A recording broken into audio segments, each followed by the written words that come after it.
पहलगांव कांडे निये द्वितीयबार मुख खुललेन मोदी। मन की बात अनुष्ठाने प्रधानमंत्रीर मंतब्य, काश्मीर प्रगतिर पथे हाँटछिलो, जंगीरा ता ध्वंस करते चाइछे। पहलगांव हत्याकांडेर कठोर जवाब देবে भारत, एमनटाई बोलेছেন তিনি।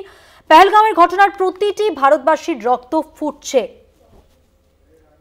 मन की बाते आजके द्वितीयबारेर जोन्नो पहलगांव कांड मोदीर मुखे এবং তিনি কি বললেন আপনাদের যেমনটা বলছিলাম, কাশ্মীর প্রগতির পথে হাঁটছিল, সেখানে এই ঘটনা বাধা দিল এবং পহেলগাঁওর ঘটনার প্রতিটি ভারতবাসীর রক্ত ফুটছে। এর কঠোর জবাব দেবে ভারত।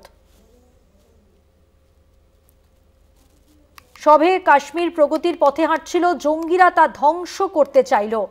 পহেলগাঁও হত্যাকাণ্ডে কঠোর জবাব দেবে ভারত। পহেলগাঁওর ঘটনার প্রতিটি ভারতবাসীর রক্ত ফুটছে।